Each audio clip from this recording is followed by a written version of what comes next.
ಅರಿಶಿನ, ಕುಂಕುಮ, ಊದುಬತ್ತಿ, ಕರ್ಪೂರ, ವಿಳೆದೆಲೆ, ಅಡಿಕೆ, ತೆಂಗಿನಕಾಯಿ, ಪ್ರತಿಯೊಂದು ಪದಾರ್ಥಗಳು ನಮಗೆ ಸಿಗಬೇಕು ಸರ್. ಅಡಿಕೆ ತಟ್ಟೆ ಆಗಲಿ, ಕಲರ್ಸ್ ಆಗಲಿ, ಅರಿಶಿನ ಕುಂಕುಮಕ್ಕೆ ಆಗಲಿ, ಮತ್ತೆ ಮಡಿಕೆ ಕುಡಿಕೆ ಆ ಥರ ಏನು ಬರುತ್ತೆ ಅವಕ್ಕೆ ಯಾವಾಗೂ ಎಕ್ಸ್ಪೈರಿ ಡೇಟ್ ಇರೋದಿಲ್ಲ.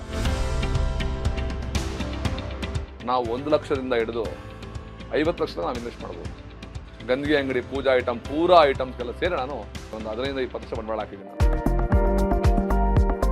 ನಾನು 10ಕ್ಕೆ 10 ಇಟ್ಕೋಬಹುದು, ಇಲ್ಲ 20ಕ್ಕೆ 10 ಇಟ್ಕೊಂಡ್ರೆ ಸ್ವಲ್ಪ ವಿಶಾಲವಾಗಿ ಎಲ್ಲ ಪದಾರ್ಥ ಕಾಣುತ್ತೆ. ಮತ್ತು ದೇವಸ್ಥಾನದಲ್ಲಿ ಅಕ್ಕಪಕ್ಕ ಮಾಡಿದ್ರೆ ಅದು ತುಂಬ ಅಲ್ಲಿ ಮಾಡೋದು ತುಂಬ ಇದು ಪ್ರಾಫಿಟ್ ಇದೆ. ಹಬ್ಬ ಹರಿದಿನಗಳಲ್ಲಿ ಮಾತ್ರ ಜನ ಬೆಳಗ್ಗೆ ಸಾಯಂಕಾಲ ಜನ ಬಂದೇ ಬರ್ತಾ ಇರ್ತಾರೆ.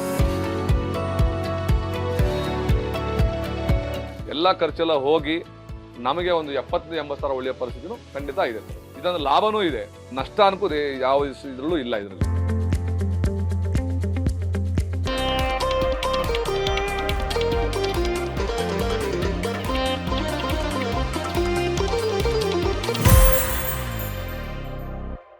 ಇದು ಪೂಜಾ ಸಾಮಗ್ರಿಗಳು ಒಂದೆಡೆ ಸಿಗುವ ಜಾಗ. ಇಲ್ಲಿ ಸಿಗುವ ಬಹುತೇಕ ಉತ್ಪನ್ನಗಳಿಗೆ ಎಕ್ಸ್ಪೈರಿ ಡೇಟ್ ಇರೋದಿಲ್ಲ. ಜನರ ಸಂಚಾರವಿರುವ ಜಾಗದಲ್ಲಿ ನೀವು ಈ ಉದ್ಯಮವನ್ನು ಆರಂಭಿಸಿದರೆ ಸಕ್ಸಸ್ ಪಡೆಯಬಹುದು. ಮೇಲ್ನೋಟಕ್ಕೆ ಸಿಂಪಲ್ ಎನಿಸುವ ಸಾರ್ವಕಾಲಿಕ ಬೇಡಿಕೆಯನ್ನು ಹೊಂದಿರುವ ಉದ್ಯಮ, ಅದುವೇ ಗ್ರಂಥಿಕೆ ಅಂಗಡಿ. ಬದುಕಿಗೊಂದು ಬಿಸ್ನೆಸ್ಗೆ ಸ್ವಾಗತ. ನಾನು ವಾಸುದೇವ್ ಮಾರ್ನಾಡ್. ಮನೆಯಲ್ಲಿ ನಡೆಯುವ ನಿತ್ಯ ಪೂಜೆಗಳಿಂದ ದೊಡ್ಡ ಧಾರ್ಮಿಕ ಕಾರ್ಯಕ್ರಮಗಳಿಗೂ ನಾವು ಈ ಅಂಗಡಿಗೆ ಭೇಟಿ ಕೊಡ್ತೀವಿ. ಧಾರ್ಮಿಕ ಕಾರ್ಯಕ್ರಮಗಳಿಗೆ ಬೇಕಾಗುವ ಎಲ್ಲ ಸಾಮಗ್ರಿಗಳು ಗ್ರಂಥಿಕೆ ಅಂಗಡಿಯಲ್ಲಿ ನಿಮಗೆ ಸಿಗುತ್ತೆ. ಪೂಜೆಗೆ ಅಗತ್ಯವಾಗಿ ಬೇಕಾಗುವ ಎಲ್ಲ ಸಾಮಗ್ರಿಗಳು ಗ್ರಾಹಕರಿಗೆ ದೊರೆಯುವ ಜಾಗವೇ ಪೂಜೆ ಸಾಮಗ್ರಿ ಅಂಗಡಿ ಅಥವಾ ಗ್ರಂಥಿಕೆ. ಜನರ ನಿತ್ಯದ ದಿನಚರಿಗೆ ಅಗತ್ಯವೆನ್ನುವಂತಿರುವಂಥ ಪೂಜಾ ಸಾಮಗ್ರಿಗಳು ಸಿಗುವ ಗ್ರಂಥಿಗೆ ಅಂಗಡಿಯನ್ನು ಆರಂಭಿಸಿ ಯಶಸ್ಸು ಪಡೆಯಬಹುದು. ಹೇಗೆ ಅನ್ನೋದರ ಕುರಿತು ತಿಳಿಯೋಣ, ತೋರಿಸ್ತೀನಿ.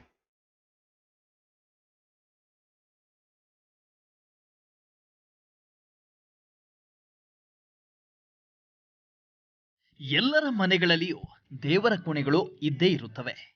ನಿತ್ಯ ದೇವರ ಮನೆಗಳಲ್ಲಿ ಪೂಜೆಗಳನ್ನ ಮಾಡೋದು ನಮ್ಮ ಸಂಸ್ಕೃತಿಯಲ್ಲಿ ಹಿಂದಿನಿಂದಲೂ ರೂಢಿಸಿಕೊಂಡು ಬಂದಿರುವ ಪದ್ಧತಿ. ಮನೆಯಲ್ಲಿ ನಡೆಯುವ ಪೂಜಾ ಕಾರ್ಯಕ್ರಮಗಳ ಜೊತೆಗೆ ಧಾರ್ಮಿಕ ಪೂಜಾ ಕಾರ್ಯಕ್ರಮಗಳಿಗೆ ನಾವು ಮಹತ್ವವನ್ನು ನೀಡ್ತೀವಿ. ಪೂಜಾ ಕಾರ್ಯಕ್ರಮಗಳಿಗೆ ನಿತ್ಯ ನಾನಾ ವಸ್ತುಗಳನ್ನು ನಾವು ಬಳಸ್ತೀವಿ. ಅರಿಶಿನ ಕುಂಕುಮದಿಂದ ಹಿಡಿದು ಪಂಚೆಯ ತನಕ ಹಲವು ಪೂಜಾ ಸಾಮಗ್ರಿಗಳನ್ನು ನಾವು ಬಳಸ್ತೇವೆ.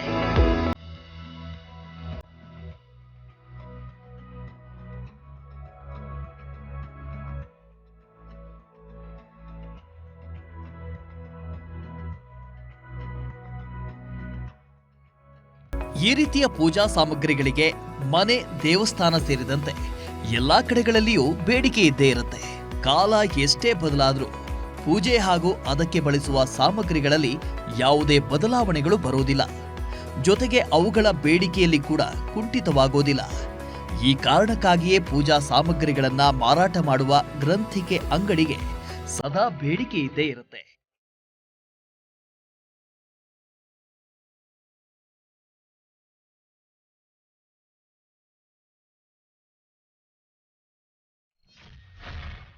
ವಿಭಿನ್ನ ಶಾಪ್ಗಳಲ್ಲಿ ಬೇರೆ ಬೇರೆ ಬ್ರ್ಯಾಂಡ್ ನೇಮ್ಗಳಲ್ಲಿ ಪೂಜಾ ಸಾಮಗ್ರಿಗಳು ಲಭ್ಯವಿರುತ್ತೆ.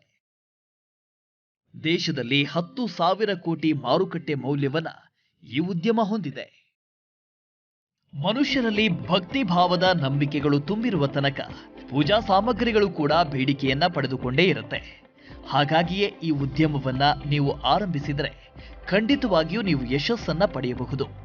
ಈ ಉದ್ಯಮವನ್ನ ನಡೆಸಿ ಯಶಸ್ಸನ್ನ ಪಡೆದುಕೊಂಡಿದ್ದಾರೆ ವಿಶ್ವನಾಥ್ ಶರ್ಮಾ.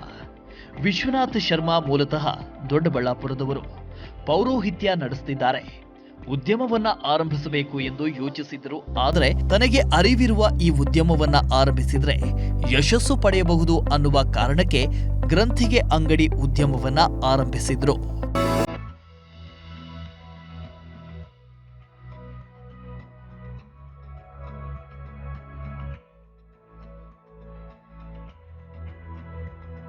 ವಿಶ್ವನಾಥ್ ಶರ್ಮಾ ಮತ್ತಿಕೆರೆಯಲ್ಲಿ ತಮ್ಮ ಪತ್ನಿಯ ಜೊತೆಗೂಡಿ ಗ್ರಂಥಿಗೆ ಅಂಗಡಿ ನಡೆಸುತ್ತಿದ್ದಾರೆ.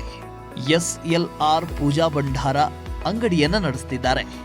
ಇವರ ಶಾಪ್ನಲ್ಲಿ ಅರಿಶಿನ, ಕುಂಕುಮ, ಪೂಜೆ ಎಣ್ಣೆ, ಪಂಚೆ, ಊದಿನ ಕಡ್ಡಿ ಹೀಗೆ ಪೂಜೆಗೆ ಯಾವೆಲ್ಲ ಸಾಮಗ್ರಿಗಳು ಸಿಗುತ್ತದೆಯೋ ಎಲ್ಲಾ ಸಾಮಗ್ರಿಗಳು ಇವರ ಜಾಗದಲ್ಲಿ ಒಂದೆಡೆ ಲಭ್ಯವಿರುತ್ತೆ. ಸಾಮಾನ್ಯವಾಗಿ ಈ ಉದ್ಯಮಕ್ಕೆ ಹಾಕುವ ಬಂಡವಾಳ ಅವರ ಶಕ್ತಿಯನುಸಾರ ಇರುತ್ತದೆ.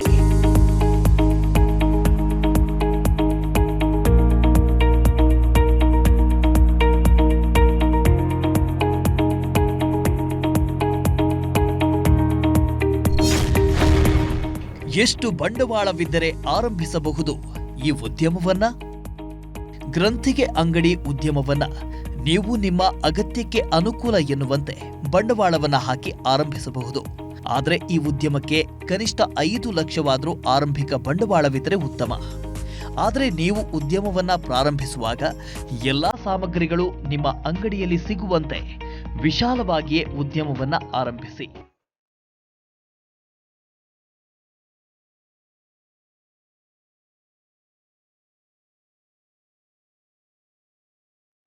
ಸರ್, ಇದಕ್ಕೆ ಬಂಡವಾಳ ಅನ್ನೋದು ನಾವು 1 ಲಕ್ಷದಿಂದ ಹಿಡಿದು 50 ಲಕ್ಷದ ನಾವು ಇನ್ವೆಸ್ಟ್ ಮಾಡ್ಬೋದು. ಅದು ನಮ್ಮ ಶಕ್ತಿಯಾನುಸಾರವಾಗಿ ನಾವು ಬಂಡವಾಳ ಹಾಕಬೇಕು. ನಾನು ಈಗ ನನ್ನ ಅಂಗಡಿಗೆ ಹಾಕಿರೋ ಬಂಡವಾಳ ಏನಂದರೆ ಒಂದು 15-20 ಲಕ್ಷ ಬಂಡವಾಳ ಹಾಕಿದ್ದೀನಿ ನಾನು. ಅಂದರೆ ಬಂಡವಾಳ ಅದಕ್ಕೆ ಕಾಣದೇ ಇರ್ಬೋದು, ಆದರೆ ಒಂದೊಂದು ಪದಾರ್ಥ ಮೇಲೆ ಆ ಥರ ಐಟಮ್ ಬೆಲೆ ಇದ್ದೇ ಇರ್ತದೆ. ನಾನೇ ಹಾಕಿರೋದು ಬಂಡವಾಳ ಈಗ 15-20 ಲಕ್ಷ ಬಂಡವಾಳ ಹಾಕಿದ್ದೀನಿ ಅಂಗಡಿಗೆ. 5 ಲಕ್ಷ ಆರಂಭಿಕ ಬಂಡವಾಳ ಅಂದರೆ ಕೆಲವರಿಗೆ ಕೊಂಚ ದುಬಾರಿ ಅನಿಸಲೂಬಹುದು. ಆದರೆ ಪೂಜೆಗೆ ಸಂಬಂಧಿಸಿದ ಎಲ್ಲಾ ಸಾಮಗ್ರಿಗಳು ನಿಮ್ಮ ಶಾಪ್ನಲ್ಲಿ ಸಿಗಬೇಕು ಅಂತಾದ್ರೆ ಇಷ್ಟೊಂದು ಪ್ರಮಾಣದಲ್ಲಿ ಬಂಡವಾಳ ಅಗತ್ಯ. ಹಾಗಿದ್ದರೆ ನಿಮ್ಮ ಗ್ರಂಥಿಗೆ ಅಂಗಡಿಗೆ ಏನೆಲ್ಲ ಇರಬೇಕು ಅನ್ನೋ ಕುರಿತಾದ ಮಾಹಿತಿಯನ್ನ ವಿಶ್ವಾಸ್ ಶರ್ಮಾ ಅವರು ಹೇಳ್ತಾರೆ, ಕೇಳಿ.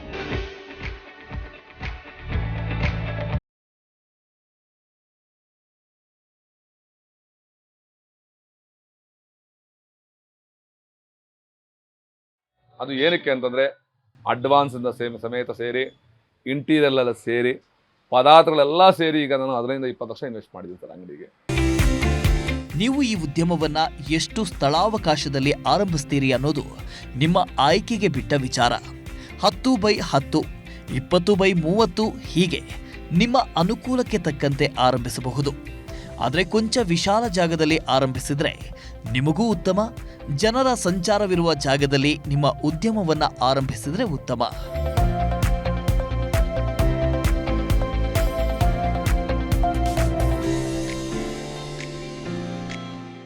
ಈ ಅಂತರ ಗಂಧಿ ಅಂಗಡಿ ಮಾಡಬೇಕು ಅಂತಂದರೆ ಓಡಾಡ್ತಾರಲ್ಲ, ಜನರು ಎಲ್ಲಿ ಜಾಸ್ತಿ ಓಡಾಡ್ತಾರೋ ಆ ಸ್ಥಳದಲ್ಲಿ ಮಾಡಿದ್ರೆ ಮಾತ್ರ ಈ ವ್ಯಾಪಾರಕ್ಕೆ ಅಭಿವೃದ್ಧಿ ಆಗೋದು, ಒಂದು ಗಂಧಿ ಅಂಗಡಿಗೆ ಇದಾಗೋದು. ಎಲ್ಲೋ ತಗೊಂಡೋಗಿ ನಾವು ಎಲ್ಲೋ ಒಂದು ಮೂಲೆಯಲ್ಲಿ ಮಾಡ್ತೀವಿ ಅಂತಂದರೆ, ಎಲ್ಲೋ ಒಂದು ಹೊರಡೆ ಎಲ್ಲೋ ಹೋಗಿ ಮಾಡ್ತೀವಿ ಅಂದರೆ ಅಲ್ಲಿ ಏನು ಬರೀ ಅರ್ಶಿನ ಕುಂಕುಮ ಹೋಗ್ಬೋದು, ಊತ್ಕಡಿ ಕರ್ಪೂರ ಹೋಗ್ಬೋದು, ಎಲ್ಲ ಪದಾರ್ಥಗಳು ಎಲ್ಲೂ ಸಿಗೋದಿಲ್ಲ, ಎಲ್ಲೂ ಹೋಗೋದಿಲ್ಲ. ಒಂದು ರೋಡಲ್ಲಿ ಜನ ಎಲ್ಲರೂ ಜಾಸ್ತಿ ಓಡಾಡ್ತಾರೋ ಅಂಥ ಏರಿಯಾದಲ್ಲಿ ಮಾಡಿದ್ರೆ ಮಾತ್ರ ಖಂಡಿತ ಇದರಲ್ಲಿ ಪ್ರಾಫಿಟ್ ಇದೆ.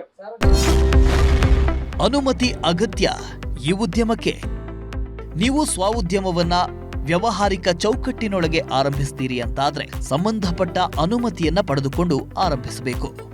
ಗ್ರಂಥಿಗೆ ಅಂಗಡಿಯ ಈ ಉದ್ಯಮಕ್ಕೆ ಟ್ರೇಡ್ ಲೈಸೆನ್ಸ್ ಸೇರಿದಂತೆ ನಾನಾ ಅನುಮತಿ ಅಗತ್ಯವಿರುತ್ತೆ.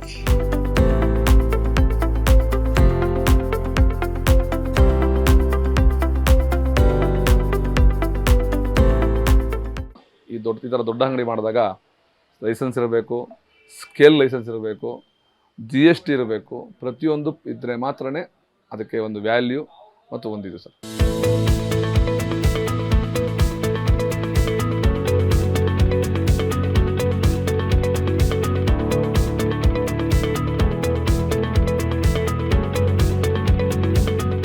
ಧಾರ್ಮಿಕ ಕಾರ್ಯಕ್ರಮಗಳಿಗೆ ಬೇಕಾದ ಎಲ್ಲ ಸಾಮಗ್ರಿಗಳು ಒಂದು ಕಡೆ ಸಿಗುತ್ತೆ ಅಂತಾದರೆ ಗ್ರಾಹಕರು ನಿಮ್ಮ ಶಾಪ್ ಹುಡುಕೊಂಡು ಬರ್ತಾರೆ. ಆದರೆ ಈ ಉದ್ಯಮವನ್ನು ಎಲ್ಲಿ ಆರಂಭಿಸಬೇಕು, ಹೇಗೆ ನಡೆಸಬೇಕು ಅನ್ನುವ ಕುರಿತಾಗಿ ಜ್ಞಾನ ನಿಮಗೆಲ್ಲರಿಗೂ ಇರಲೇಬೇಕು ಅಷ್ಟೇ.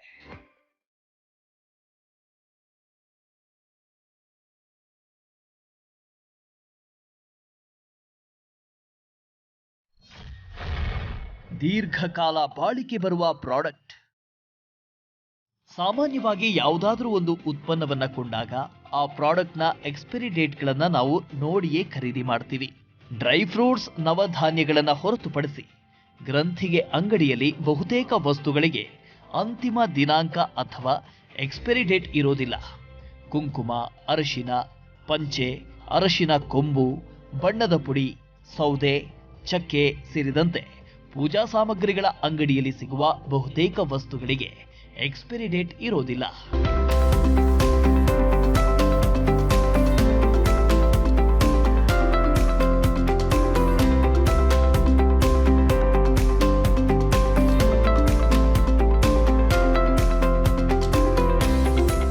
ವಿಶೇಷತೆ ಏನಂತಂದರೆ ಇಲ್ಲಿರೋ ಪದಾರ್ಥಗಳಿಗೆ ಎಕ್ಸ್ಪೈರಿ ಡೇಟ್ ಇರೋದಿಲ್ಲ. ಕೆಲವು ಪದಾರ್ಥಗಳು ಬಿಟ್ಟು, ಯಾವುದು ಡ್ರೈ ಫ್ರೂಟ್ಸು, ನವಧಾನ್ಯಗಳು, ಕೆಲವು ಐಟಮ್ ಪದಾರ್ಥಗಳು ಬಿಟ್ಟು ಪಂಚೆಗಾಗಲಿ ಎಕ್ಸ್ಪೈರಿ ಡೇಟ್ ಇರೋದಿಲ್ಲ. ನಾವು ಹುಟ್ಟುವ ಪಂಚೆಗಳಿಗೆ ಎಕ್ಸ್ಪೈರಿ ಡೇಟ್ ಇರೋಲ್ಲ. ಮತ್ತು ನಾವು ಹಾಕುವ ಹೋಮಗಳ ಪದಾರ್ಥಗಳು ಯಾವುದು ಅಂದರೆ ಹವನ ಸಾಮಗ್ರಿಗಳಿರಬಹುದು, ಮತ್ತು ಸಮ್ಮಿತ್ತು, ಸೌದೆ, ಚಕ್ಕೆ, ಅದಕ್ಕೆ ಯಾವುದು ಎಕ್ಸ್ಪೈರಿ ಡೇಟ್ ಇರೋಲ್ಲ. ಮತ್ತು ತಿನ್ನುವ ಪ್ಲೇಟ್ಸ್, ಅಡಿಕೆ ತಟ್ಟೆ ಆಗಲಿ, ಕಲರ್ಸ್ ಆಗಲಿ, ಅರ್ಶಿನ ಕುಂಕುಮಕ್ಕೆ ಆಗಲಿ, ಮತ್ತು ಮಡಿಕೆ ಕುಡಿಕೆ ಆ ಥರ ಏನು ಬರುತ್ತೆ ಅವಕ್ಕೆ ಯಾವುದೂ ಎಕ್ಸ್ಪೈರಿ ಡೇಟ್ ಇರೋದಿಲ್ಲ. ಅದನ್ನು ನಾವು ಯಾವತ್ತಿದ್ರೂ ನಮಗದು ಲಾಭನೇ, ಲಾಸ್ ಅನ್ಕೂ ಆಗೋದಿಲ್ಲ. ಆಯಿತಾ? ಅಂಥ ಪದಾರ್ಥ ಯಾವುದೇ ತೊಗೊಂಡ್ರೂ ಅದು ಲಾಸ್ ಆಗೋದಿಲ್ಲ. ವಿಶೇಷತೆ ಇನ್ನೇನು ಅಂದರೆ ಈ ಕಾರ್ಯಕ್ರಮದಲ್ಲಿ ನಾವು ಏನೇ ಪದಾರ್ಥಗಳು ಮದುವೆ ಮಾಡ್ತೀವ, ಉಪನಯನ ಮಾಡ್ತೀವ ಅಂದರೆ ಪದಾರ್ಥಗಳು ಏನು ತೊಗೊಳ್ಬೇಕು ಅದಕ್ಕೆ ಕೆಲವು ಐಟಮ್ಗಳಿಗೆ ಛತ್ರಿ ಆಗಲಿ, ಕೋಲ್ ಆಗಲಿ, ಅವ್ರಿಗೆ ಯಾವುದೂ ಎಕ್ಸ್ಪೈರಿ ಡೇಟ್ ಇರೋದಿಲ್ಲ. ಒಂದು ಇತರ ಉದ್ಯಮಕ್ಕೆ ಹೋಲಿಸಿದರೆ ಗ್ರಂಥಿಗೆ ಅಂಗಡಿಯಲ್ಲಿ ಕೆಲಸ ಕಮ್ಮಿ. ಸಾಮಾನ್ಯವಾಗಿ ಪೂಜಾ ಸಾಮಗ್ರಿಗಳು ಸಿಗುವ ಶಾಪ್ಗೆ ಬೆಳಗ್ಗೆ ಹಾಗೂ ಸಂಜೆಯ ಸಮಯದಲ್ಲಿ ಗ್ರಾಹಕರು ಬರ್ತಾರೆ. ಶುಕ್ರವಾರ, ಶನಿವಾರ ಸೇರಿದಂತೆ ವಾರದ ವಿಶೇಷ ದಿನಗಳಲ್ಲಿ ಅತ್ಯಧಿಕ ಸಂಖ್ಯೆಯಲ್ಲಿ ಜನರು ಪೂಜಾ ಸಾಮಗ್ರಿಗಳನ್ನು ಕೊಳ್ಳುವುದಕ್ಕೆ ಬರ್ತಾರೆ.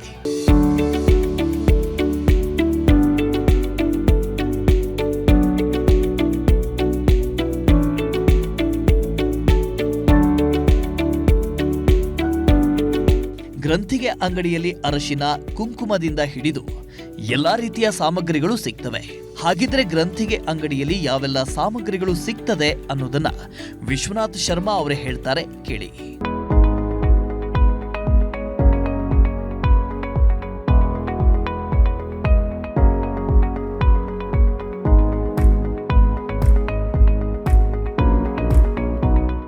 ಸರ್, ಅರಿಶಿನ ಕುಂಕುಮ ಇಂದ ಹಿಡಿದು ಎಲ್ಲ ಹೇಳಬೇಕಂದ್ರೆ ಅರಿಶಿನ, ಕುಂಕುಮ, ಊದುಬತ್ತಿ, ಕರ್ಪೂರ, ವಿಳೆದೆಲೆ, ಅಡಿಕೆ, ತೆಂಗಿನಕಾಯಿ, ಕಲಶ, ವಸ್ತ್ರ, ಸಮ್ಮಿತ್ತು, ಹೋಮಕ ಸಾಮಗ್ರಿಗಳು ಮತ್ತು ಪೂರ್ಣ ದ್ರವ್ಯಗಳು, ಲಾವಂಚ, ಭತ್ತದ ಹರಳು, ಮೋದಕ, ಕಡಬು, ಡ್ರೈ ಫ್ರೂಟ್ಸ್, ಪಂಚೆ, ಶಲ್ಯ, ಪ್ರತಿಯೊಂದು ಪದಾರ್ಥಗಳು ನಮಗೆ ಸಿಗಬೇಕು ಸರ್. ಐಟಮ್ ಎಲ್ಲಿಂದ ಖರೀದಿಸಬಹುದು ಕಚ್ಚಾ ಸಾಮಗ್ರಿಗಳನ್ನ? ಪೂಜಾ ಸಾಮಗ್ರಿಗಳ ಅಂಗಡಿಗೆ ಬೇಕಾಗುವ ಎಲ್ಲಾ ಕಚ್ಚಾ ಸಾಮಗ್ರಿಗಳು ಒಂದೇ ಕಡೆಯಲ್ಲಿ ಸಿಗೋದಿಲ್ಲ. ಬೇರೆ ಬೇರೆ ಕಡೆಗಳಲ್ಲಿ ಸಿಗುವ ಐಟಮ್ಸ್ಗಳು ನೀವು ನಿಮ್ಮ ಅಂಗಡಿಗೆ ಖರೀದಿಸಿ ತರಬಹುದು.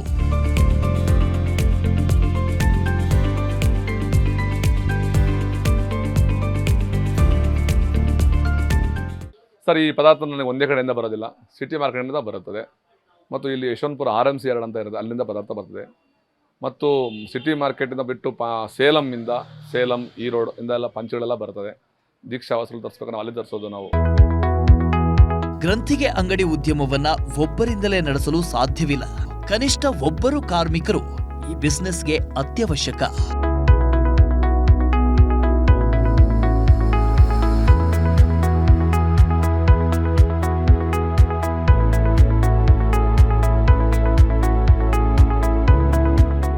ನೀವು ಯಾವುದೇ ಹೊಸ ಉದ್ಯಮವನ್ನು ಪ್ರಾರಂಭಿಸ್ತೀರಿ ಅಂತ ಆದರೆ ಮೂಲ ಉದ್ದೇಶ ಇರೋದು ಆ ಉದ್ಯಮದಲ್ಲಿ ಸಕ್ಸಸ್ ಪಡಿಬೇಕು ಅನ್ನೋದು. ಉದ್ಯಮವನ್ನು ಆರಂಭಿಸಿದ ತಕ್ಷಣಕ್ಕೆ ನಿಮಗೆ ಯಶಸ್ಸು ಸಿಗೋದಿಲ್ಲ. ಹಾಗಾದರೆ ನೀವೇನು ಮಾಡಬೇಕು ಯಶಸ್ಸಿಗೋಸ್ಕರ? ಮಾಹಿತಿ ಕೊಡ್ತೀವಿ ನೋಡಿ.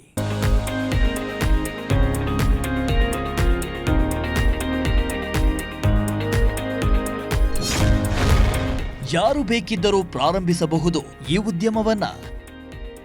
ಗ್ರಂಥಿಗೆ ಅಂಗಡಿಯಲ್ಲಿ ವಿವಿಧ ಧಾರ್ಮಿಕ ಕಾರ್ಯಕ್ರಮಗಳಿಗೆ ಬೇಕಾಗುವ ಬಹುತೇಕ ಪೂಜೆ ಸಾಮಗ್ರಿಗಳು ಸಿಗ್ತವೆ. ಪೂಜಾ ಸಾಮಗ್ರಿಗಳ ಅಂಗಡಿಯಲ್ಲಿ ಸಿಗುವ ಬಹುತೇಕ ಪದಾರ್ಥಗಳು ನಮಗೆ ಅವಶ್ಯಕತೆ ಇದ್ದೇ ಇರುತ್ತೆ. ಹಾಗಾಗಿ ಈ ಉದ್ಯಮವನ್ನ ಆರಂಭಿಸಿದ್ರೆ ಖಂಡಿತ ಲಾಭವನ್ನ ಪಡೆಯಬಹುದು. ಯಾರೇ ಗ್ರಂಥಿಗೆ ಅಂಗಡಿಯನ್ನ ಆರಂಭಿಸುತ್ತಾರೆ ಅಂತಾದ್ರೂ ಕೂಡ ಈ ಬಿಸ್ನೆಸ್ನಲ್ಲಿ ಯಶಸ್ಸನ್ನ ಪಡೆಯಬಹುದು.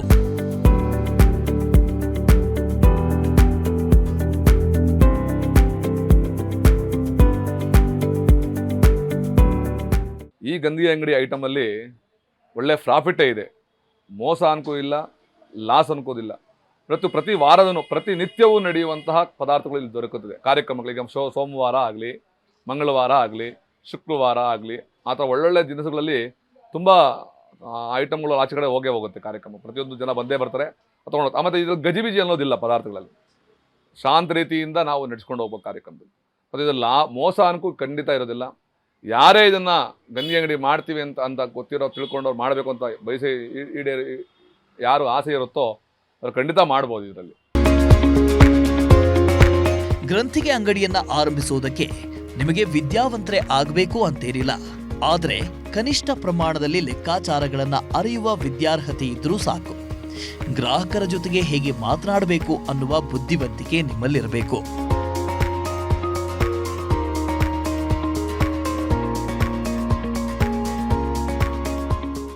ಸರ್, ಇದಕ್ಕೆ ಡಿಗ್ರಿ ಓದಬೇಕು ಅನ್ನೋದಿಲ್ಲ, MBBS ಮಾಡಬೇಕು ಅನ್ನೋದಿಲ್ಲ. ಒಂದು ಬುದ್ಧಿವಂತ ಇರಬೇಕು, ಒಂದು ಬುದ್ಧಿ ಇರಬೇಕು. ಬರುವಂತಹ ಜನಗಳಿಗೆ ನಾವು ಸ್ವಲ್ಪ ಮ್ಯಾಥಮೆಟಿಕ್ಸ್ ಸ್ವಲ್ಪ ತಿಳ್ಕೊಂಡಿದ್ರೆ ಅನುಕೂಲ. ಬರುವಂತಹ ಜನಗಳಿಗೆ ನಾವು ಯಾವ ಥರ ಮಾತಾಡ್ತೀವಿ, ಅವ್ರಿಗೆ ಯಾವ ಥರ ನಾವು ಉತ್ತರ ಕೊಡ್ತೀವಿ, ಅಷ್ಟು ನಾಲೆಡ್ಜ್ ಇದೆ ಸಾಕು ಮನುಷ್ಯನಿಗೆ.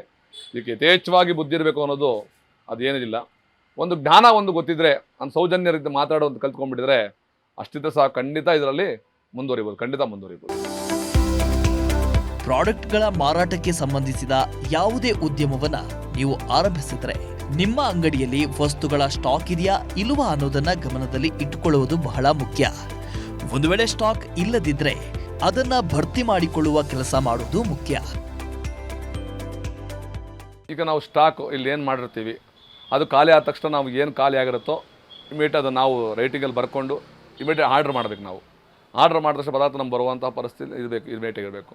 ಈಗ ಒಂದು ಪಂಚೆ ಇಮಿಡಿಯೇಟ್ ಪಂಚೆ ಖಾಲಿ ಆಯಿತು, ನಾವು ಆರ್ಡ್ರ್ ಮಾಡಿರಬೇಕು. ಅವ್ರಿಗೆ ಒಂದು ದಿವಸ ನಾವು ಮುಂಚೆನೇ ಆರ್ಡ್ರ್ ಮಾಡಬೇಕು. ಒಂದು ದಿವಸ ಮುಂಚೆನೇ ಆರ್ಡ್ರ್ ಮಾಡಿದ್ರೆ ನಮಗೆ ಅಲ್ಲಿಂದ ಪಂಚೆ ಎಲ್ಲ ಆರ್ಡ್ರ್ ಸೇಲಮಿಂದ ನಮಗೆ ಬರುವ ಪಂಚೆಗಳು ಅಲ್ಲಿಂದ ಬರಬೇಕಂತ ನಮ್ಗೆ ಅಲ್ಲಿಂದ ಬರಬೇಕಂದ್ರೆ ಒಂದು ದಿವಸ ನೈಟ್ ಆಗೇ ಆಗುತ್ತೆ. ನಾವು ಏನು ಪದಾರ್ಥ ಖಾಲಿ ಆಗಿರುತ್ತೋ ಆ ಟೈಮಲ್ಲಿ ರೆಡಿ ಮಾಡಿ ಇಟ್ಕೊಂಡಿರಬೇಕು. ಮತ್ತು ಏನು ಖಾಲಿ ಆದಷ್ಟು ಪದಾರ್ಥ ಖಾಲಿ ಆಯಿತು ಅದನ್ನು ನಾವು ಏನು ತಂದಿಟ್ಟಿರ್ತೀವೋ ಅದನ್ನು ಜೋಡಿಸ್ತಾ ಹೋಗಬೇಕು. ನಾವು ಖಾಲಿ ಗ್ಯಾಪ್ ಇಡಬಾರ್ದು. ಪದಾರ್ಥ ಖಾಲಿ ಆದಷ್ಟು ನಾವು ಪದಾರ್ಥ ತುಂಬ್ತಾ ಇರಬೇಕು. ಅದು ವಿಶೇಷ ಸರ್. ಇದು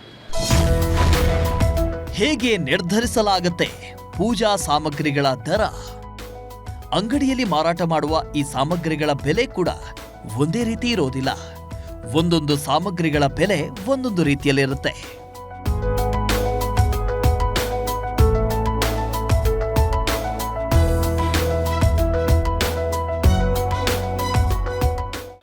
ಒಂದು ಪದಾರ್ಥಕ್ಕೆ ಒಂದೊಂದು ರೇಟ್ ಇರ್ತದೆ. ಈಗ ನಾವು ಒಂದು ಪಂಚೆ ಮೇಲೆ ನಾವು 25% 20% ಮಾರ್ಜಿನ್ ಇಟ್ಕೊತೀವಿ ನಾವು ಪಂಚೆ ಮೇಲೆ. ಈಗ ತುಪ್ಪ ಮತ್ತು ಎಣ್ಣೆ ಮೇಲೆ ನಾವು ಮಾರ್ಜಿನ್ ಇಟ್ಕೊಳ್ಳೋದಕ್ಕೆ ಆಗಲ್ಲ. 2% 3% ಮಾರ್ಜಿನ್ ಇಟ್ಕೋಬೇಕು ಅಷ್ಟೇ. ಮತ್ತು ಅಷ್ಟಾಗೋ ಮೊದಲ ಒಂದು 10% 50% ಮಾರ್ಜಿನ್ ಸಿಗುತ್ತದೆ. ಡ್ರೈ ಫ್ರೂಟ್ಸು ಸಿಗೋದು ನಮ್ಗೆ 5% ಮಾರ್ಜಿನ್ ಸಿಗುತ್ತದೆ. ಅದು ಒಂದೇ ಥರ ಮಾರ್ಜಿನ್ ಯಾವುದೂ ಸಿಗೋದಿಲ್ಲ. ಒಂದು ಏರು ಆಗುತ್ತೆ, ಒಂದು ಕಡಿಮೆನೂ ಆಗುತ್ತೆ. ಒಂದು ಜಾಸ್ತಿ ಇರುತ್ತೆ, ಒಂದು ಕಡಿಮೆ ಆಗುತ್ತೆ. ಪೂಜಾ ಸಾಮಗ್ರಿಗಳ ಈ ಅಂಗಡಿಯಲ್ಲಿ ಲಾಭಕ್ಕೇನೂ ಮೋಸವಿಲ್ಲ. ಖರ್ಚು ವೆಚ್ಚ, ಕಾರ್ಮಿಕರ ಸಂಬಳ, ಕಟ್ಟಡದ ಬಾಡಿಗೆ ಎಲ್ಲವನ್ನ ಹೊರತುಪಡಿಸಿದ್ರೆ 15% 20% ಲಾಭವನ್ನ ಪಡೆಯಬಹುದು. ಈ ಬಿಸ್ನೆಸ್ನಲ್ಲಿ ಸಾಮಾನ್ಯವಾಗಿ ತಿಂಗಳಿಗೆ 2 ರಿಂದ 3 ಲಕ್ಷದಷ್ಟು ವಹಿವಾಟು ನಡೆಯುತ್ತೆ.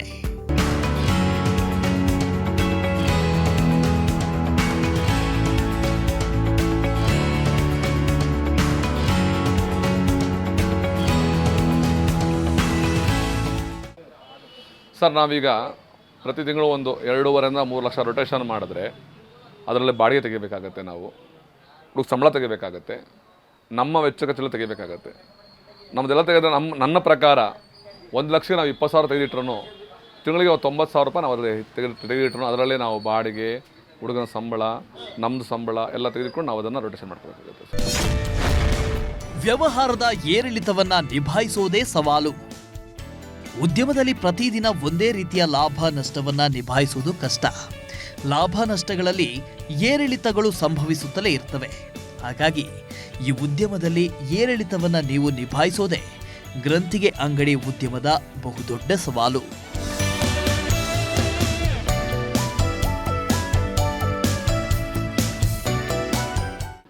ನಾವು ಪ್ರತಿ ದಿವಸ ಇಷ್ಟೇ ದುಡ್ಡು ಬರುತ್ತೆ ಅಂತ ಎಕ್ಸ್ಪೆಕ್ಟ್ ಮಾಡೋಕ್ಕಾಗಲ್ಲ ಸರ್.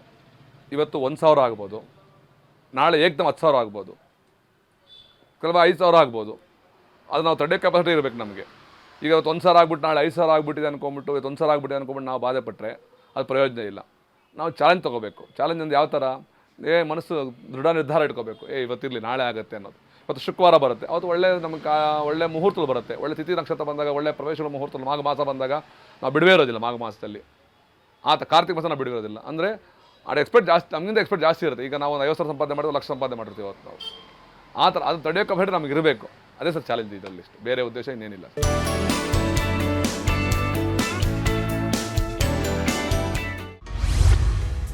ನೀವು ಸಣ್ಣ ಮತ್ತು ಮಧ್ಯಮ ಗಾತ್ರದ ಬಿಸ್ನೆಸ್ ಅಲ್ಲಿ ಗೆದ್ದವರಾಗಿದ್ದರೆ ವಿಸ್ತಾರ ನ್ಯೂಸ್ ತಂಡ ಸಂಪರ್ಕಿಸಿ ನಿಮ್ಮ ಯಶಸ್ಸಿನ ಪಯಣವನ್ನ ನಮ್ಮ ಜೊತೆಗೆ ಹಂಚಿಕೊಳ್ಳಬಹುದು.